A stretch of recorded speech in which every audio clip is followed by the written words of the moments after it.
नमस्कार, द एजुटेक में आपका स्वागत है।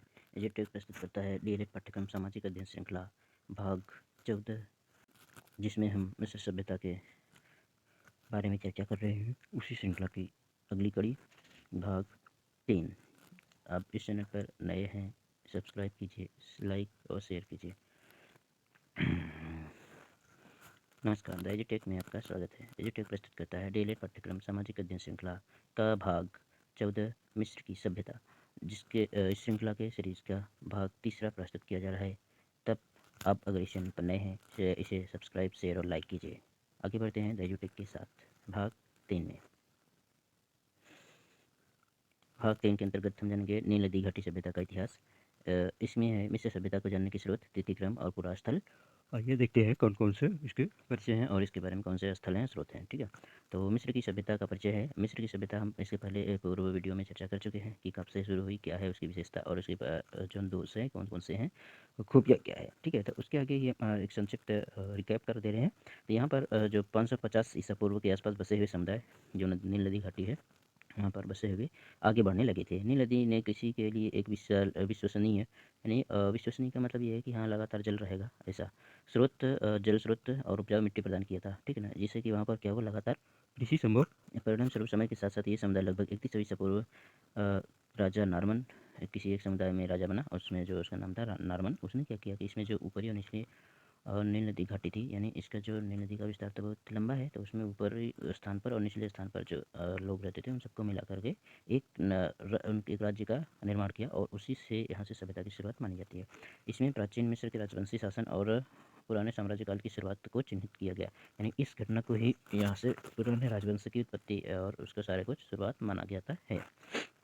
मिस्रवासियों ने वास्तुकला, कृषि, लेखन, चित्रलिपि इनकी लेखन थी, कीलाकार मेसोपोटामिया की थी में प्रगति और समृद्धि प्रगति किया और एक समृद्ध धार्मिक और सांस्कृतिक परंपरा के साथ जटिल समाज का विकास किया। तो ये इनका एक संक्षिप्त परिचय है। आगे बढ़ते हैं तो देखते हैं कि इसमें है कि नील नदी घाटी इसे क्यों कहा जाता है। इसमें हम इसकी भी चर्चा हो चुकी है, लेकिन यहाँ पर अब आपके समक्ष प्रस्तुत है फिर से। कभी कभी प्राचीन मिस्र सभ्यता को नील नदी घाटी की सभ्यता भी कहा जाता है, क्योंकि यह सभ्यता नील नदी के किनारे फली फूली है और लगभग 31 ईसा पूर्व की मानी जाती है। नील नदी ने कृषि के लिए उपजाऊ मिट्टी प्रदान की और मिस्रवासियों ने उन्नत सिंचाई तकनीक की विकसित की। इन्होंने पिरामिड जैसी प्रभावशाली संरचनाएं बनाई, चित्रलिपि नामक एक जटिल लेखन प्रणाली भी विकसित किया, और उसके पास, यानी इन लोगों के पास, जो इन्होंने धार्मिक मान्यता के अंतर्गत बहुत ढेर सारे समृद्ध देवताओं का एक समृद्ध देवालय भी था। नील नदी में पूर्वानुमेय यानी अनुमानित बाढ़ समय, मतलब एक निश्चित समय से नदी पर बाढ़ आती ही है, के कारण तटीय क्षेत्र में नवीन उपजाऊ मिट्टी का विस्तार होता रहा, जिससे कृषि में सुविधा हुई और क्षेत्र की समृद्धि में योगदान हुआ। यानी जब उपजाऊ होती जा रही है तो उत्पादन भी लगातार बना ही रहा, तो इसमें कोई परेशानी नहीं हुई और लोग निश्चिंत होकर, भोजन से निश्चिंत होकर अन्य कार्यों में आगे बढ़ते रहे। यह सभ्यता उत्तर पूर्व अफ्रीका में नील नदी घाटी पर लगभग 3100 ईसा पूर्व विकसित हुई और 3000 से अधिक वर्षों तक अस्तित्व में रही, यानी लगभग ये 3000 तक चली। तो ये सभ्यता, नील नदी ने इस सभ्यता की समृद्धि में महत्वपूर्ण भूमिका निभाई, कृषि के लिए उपजाऊ मिट्टी प्रदान किया, परिवहन की सुविधा भी प्रदान किया, इसलिए इस नदी घाटी, इस सभ्यता को नील नदी घाटी सभ्यता भी कहा जाता है। आगे इसमें है नील नदी सभ्यता को जानने के लिए, मिस्र की सभ्यता को जानने के लिए साहित्यिक स्रोत। देखिए, स्रोत दो प्रकार के होते हैं मुख्य रूप से, एक होता है पुरातात्विक, एक होता है साहित्यिक स्रोत। तो साहित्यिक स्रोत के अंतर्गत हम यहाँ पर चर्चा कर रहे हैं। तो इसमें है सबसे पहले चित्रलिपि शिलालेख, यानी जितने भी चित्रलिपि के माध्यम से प्राप्त गए शिलालेख हैं, पत्थर पर स्मारकीय लेख हैं, उसकी चर्चा यहाँ पर होती है। इसमें है पपीरस स्क्रॉल। पपीरस एक प्रकार का पेपर था, उसी के एक रोल बनाकर, पेपर क्या घास थी, घास से ही बना के उसी पर लिखा गया, तो एक स्क्रॉल बना के।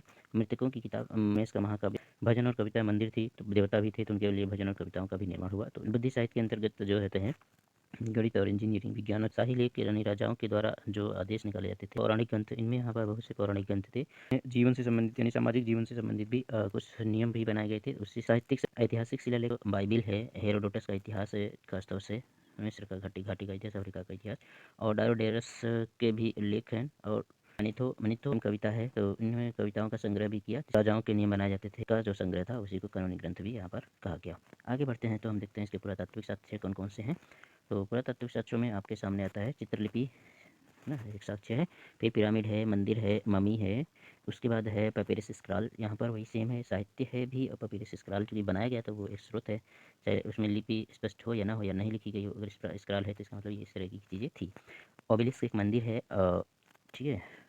कला और मूर्तियाँ, जब मंदिर है, संरचनाएँ हैं तो इसमें कलात्मक भी होगी, संस्कृति भी होगी, तो उसी के अनुसार मूर्तियों का निर्माण भी होगा। वास्तुकला भी होगी जिसमें भवन और मंदिर संरचना या और सारी चीज़ें निर्माण की गई थी। उसके बाद रेसेटा स्टोन है। रोसेटा स्टोन एक तरीके से लिपि को लिखने के लिए ही बनाए जाते थे। वहाँ पर कई तरीके के आदेश हो सकते थे, सामाजिक हो सकते थे, कविता हो सकती थी, इस तरीके से। और कैनोपिक जार है, जो क्लियोपेट्रा के बाल की तरीके का एक संरचना थी, उसमें भी कुछ सूचनाएं मिलती हैं। व्यापार और सांस्कृतिक मेलजोल, तो व्यापार और सांस्कृतिक मेलजोल, चूँकि व्यापार होता था तो उससे क्या होता था, दूसरे संस्कृतियों के साथ में, दूसरे सभ्यताओं के साथ में, दूसरे देश के लोगों के साथ में बातचीत होती थी और लगभग सारी चीज़ों का आदान प्रदान होता रहता था। फ़िरौन वहाँ का शासक था, राजा था, उसके बारे में जो जानकारी है राज्य के बारे में मम्मी के में मिला है। तो इस तरीके से जो सूचना मिली है वो है फ़िरौन के अंतर्गत। नील नदी प्रत्यक्ष प्रमाण है सारी चीज़ों को। देवता उनके उनके धर्म भी के हैं, साक्ष्य प्राप्त होते हैं, मंदिर है, देवता है, मूर्तियाँ हैं, तो ये सारी चीज़ें मानी जाती है। कर्णक और लश्कर मंदिर के अवशेष भी मिले हैं खुदाई के बाद, तो इससे भी पता चलता है कि कर्णक और लश्कर जगह पर एक परिसर था मंदिरों का। राजाओं की घाटी, जहाँ पर राजाओं की घाटी का मतलब यहाँ राजा घाटी नहीं रहते थे, यहाँ सावधान है, मतलब उनके कब्रिस्तान एक तरीके से कह सकते हैं, राजाओं का है। स्पिंकस, गीजा के स्पिंकस बहुत प्रसिद्ध है। क्या अबू सिम्बल एक बहुत प्रसिद्ध मंदिर है।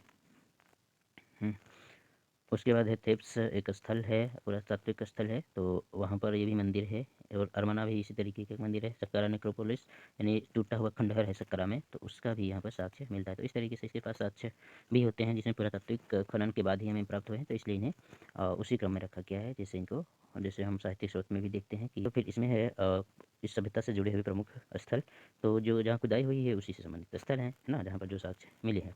तो गीजा नेक्रोपोलिस, यानी गीजा में जहाँ पर इसके पिरामिड प्राप्त हुए हैं, और स्पिंकस मिला है। राजाओं की घाटी है, तो राजाओं की घाटी एक पूरा क्षेत्र है, इसी के नाम से राजाओं की घाटी का दृष्टांत को कहा गया। कर्णक मंदिर परिसर है, लश्कर मंदिर परिसर है, ये पूरा जहाँ पर पाए जाते हैं खासतौर से मिस्र के आसपास का है। अबू सिम्बल मंदिर है, सक्कारा नेक्रोपोलिस है, अबीडोस है, थेब्स है, फिले मंदिर है, टेटेरा मंदिर का क्षेत्र है।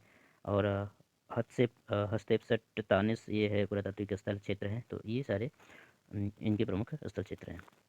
आगे है इसमें पूरा कालखंड, इसका वर्गीकरण किया गया है कि मिस्र सभ्यता का जो वर्गीकरण है ये एक्चुअली प्राचीन सभ्यता नामक की किताब से लिया गया है सारा कुछ। मिस्र इतिहास को कई अवधियों में विभाजित किया गया है। प्रारंभिक राजवंश, पुराने साम्राज्य, मध्य साम्राज्य और नए साम्राज्य जैसे अवधियों में कालखंड में बांटा गया है। प्रत्येक कालखंड की विशेषता, विशिष्ट संस्कृति, राजनीतिक और स्थापत्य विकास है। फिर सभ्यता की दीर्घायु, राजवंश, पुराना राजवंश, मध्य साम्राज्य, नया साम्राज्य और मिस्र की सभ्यता के बाद के काल के वर्षों में जानकारी यहाँ पर देते हैं। आइए चर्चा करते हैं। पूर्व राजवंश का काल 6000 से माना जाता है और 3150 ईसा पूर्व। पुराना साम्राज्य जो होता है, इसके बीच में देखिए गैप है, तो इसका मतलब ये नहीं है कि वो संस्कृति खत्म हो गई, लेकिन बीच में वो संक्रमण कालीन आते हैं। संक्रमण काल का यहाँ पर नहीं दिया है, जो मुख्य रूप से है 2686 से 2181 तक। फिर मध्य साम्राज्य में होता है 2055 से 1650 तक। नया साम्राज्य 1550 से 1070 ईसा पूर्व तक। बाद की अवधियाँ 1070 ईसा पूर्व के आगे हैं। ठीक है, ये इनके प्रमुख वर्गीकरण हैं। इसमें अब माइक्रो अगर हम देखते हैं तो फिर उसमें छोटा छोटा अधिक है। फिर यहाँ पर एक मिस्री सभ्यता में जो इतिहास मैनेथो ने जहाँ काउंट किया था उसके अनुसार है साहित्यिक चक्र, एक है साहित्यिक। अगर सीरियस स्टार के बारे में जाने तो उसमें एक निश्चित क्रम पर उसमें एक जगह का इनको परिवर्तन दिखाई पड़ता था। उसी के अनुसार इनका क्या हुआ, एक क्षैतिज चक्र बनाया गया जिसके अनुसार 1460 वर्षों का एक चक्र होता था, जो ठीक सौठिक चक्र जिसे कहा जाता था, उसी को हम सौठिक चक्र भी यहाँ पर लिखा गया है। ठीक है ना। इसके अनुसार मिस्र सभ्यता के प्रमुख युगों का तिथिक्रम इस प्रकार है। तो इनकी जो शुरुआत मानी जाती है 3400 ईसा पूर्व से मानी जाती है, जिसे प्रागवंशी, यहाँ पर कोई जो वंश है, राजवंश था, उसका एकदम प्रारंभिक रूप जहाँ से शुरू होता है। फिर उसके बाद है 3400 ईसा पूर्व में मेनिस द्वारा संयुक्त राज्य की स्थापना। मेनिस यहाँ पर पहली बार संयुक्त किया गया था, उत्तर और निचले, है ना, ऊपरी और निचले राजवंशों को जोड़कर एक नए साम्राज्य की स्थापना किया। फिर उसके बाद प्रथम दो वंशों का शासन शुरू होता है, इसमें जो थे 3400 से बाद से 3800, उसके बीच में बताया था ना अंतर है, तो 2680 तक। 2680 फिर प्रथम दो वंशों का शासन हुआ। उसके बाद फिर है प्राचीन राज्य युग या पिरामिड युग शुरू होता है 2680 से 2475 ईसा पूर्व। 2475 ईसा पूर्व में क्या हुआ, प्राचीन राज्य युग और पिरामिड युग शुरू होता है, जिसके अंतर्गत आता है तीसरे से छठवें वंशों तक का शासन। ठीक है, यानी ये लंबा 6 से कौन कौन से वंश, प्रथम दो वंशों का शासन 3400 से 2680 का होता है। उसके बाद 2680 से 2475 तक तीसरे से छठवें वंश का शासन शुरू होता है। इसके बाद सामंती युग आ जाता है। सामंती युग के दौरान ये पूरा कालखंड होता है 7वें से 10वें वंश का शासन होता है, जिसमें 2475 से 2160 ईसा पूर्व का समय है। अब 2160 से फिर आ जाता है 1788 ईसा पूर्व तक मध्य युग शुरू हो जाता है मिस्र सभ्यता का मध्य राजयुग। इसमें 11वें से 12वें वंशों का शासन माना जाता है।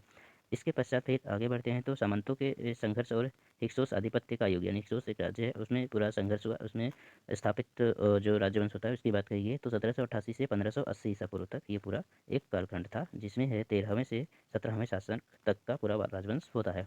फिर ये 1500 ठीक है से 1060 ईसा पूर्व तक, यानी 1060 ईसा पूर्व तक साम्राज्य युग शुरू हो जाता है, जिसमें 1820वें शासन का काल माना जाता है। इसके बाद फिर 1060 से 663 ईसा पूर्व आंतरिक दौर्बल्य विदेशी आधिपत्य का युग शुरू होता था। एक तरीके से फिर यहाँ पर सभ्यता बिखर गई 1060 तक। उसके बाद यहाँ पर जो बाहरी आक्रमण शुरू होते हैं तो सभ्यता का अंत मान सकते हैं कब शुरू हुआ, 1070 और 1060 ईसा पूर्व इसका खत्म हो गया था। 3000 का लगभग इसमें अंतराल होता है। इसमें हुआ फिर क्या, आक्रमण भी शुरू हुआ और 21वें से 25वें वंशों तक शासन के बीच का ये पूरा चलता रहा ना। तो सोचिए 400 साल में 30 21 से 5 4 राजवंश आए। फिर उसके बाद 663 से 525 ईसा पूर्व साहित्य युग होता है, जिसमें 26वां वंश शुरू होता है। फिर 525 से होता है 332 ईसा पूर्व। तो 332 ईसा पूर्व ईरानी आधिपत्य और विद्रोह का युग शुरू हो गया था, यानी मिस्र सभ्यता में विद्रोह हो गया था, जिसमें शासन हुए थे। उसमें ईरान का भी आक्रमण हुआ यहाँ पर, तो ईरानी आधिपत्य हो गया और 26वें से 27वें जो इसमें शासक वंश था उसका यहाँ पर काल माना जाता था। इसके बाद 332 ईसा पूर्व के बाद यूनानी आधिपत्य यहाँ पर स्थापित हो गया था। तो ये एक जो शोधित चक्र है उसी के अनुसार इसका कालक्रम इतना लंबा यहाँ तक दिखाते हैं। फिलहाल आज के लिए इतना ही। आगे हम चौथे भाग में आते हैं, तो इसमें हम इनकी व्यवस्थाओं के बारे में चर्चा करें, जिसमें है राजनीतिक, धार्मिक, सामाजिक, आर्थिक, सांस्कृतिक और रीति रिवाज परंपरा के बारे में। तब तक के लिए दयाजू टेक को इजाज़त दीजिए। नमस्कार, धन्यवाद।